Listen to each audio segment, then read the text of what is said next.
भारतीय जनता पार्टीची फार काळजी आहे आणि मी पहिले सांगितलं होतं राज्यामध्ये अजितदादा आणि शरद पवार एक होतील. सगळ्यात पहिले मी सांगितलं होतं आपल्याला, आताही सांगतो, काही महिन्यामध्ये यशोमतीताई ठाकूर भाजपमध्ये येणार आहे.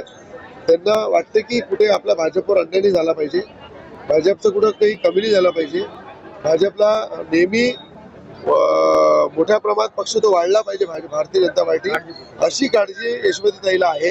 आणि त्याच काळजीपोटी त्या कळकळीची विनंती करताय की भारतीय जनता पार्टी हा आता येणाऱ्या काळात माझा पक्ष राहणार आहे, मी त्या पक्षामध्ये येणार आहे, म्हणून त्या भारतीय जनता पार्टी त्या काळजी करताय. यशोमतीताई ठाकूर लवकरच भारतीय जनता पार्टीमध्ये येतील, हे मी आधी सांगितलं. काळ्या दगडावरची पांढरी रेघ करणार. त्या ठिकाणी जशी मी इलेक्शनच्या आधी मुख्यमंत्र्यांची त्याची भेट करून दिली होती, त्याच पद्धतीनं मी स्वतः त्यांच्याशी मुख्यमंत्र्यांशी बोलून त्यांना वर्षा बंगल्यावर घेऊन जाईल, मुख्यमंत्र्यांची भेट करून देईल. आणि यशोमतीताई ठाकूर सुद्धा अधरून त्यांची छुपी रणनीती चालू आहे, छुप त्यांचा संपर्कही चालू आहे. तो संपर्क छुपा मला चांगला माहित आहे, म्हणून लवकरच तो जनतेसमोर येईल.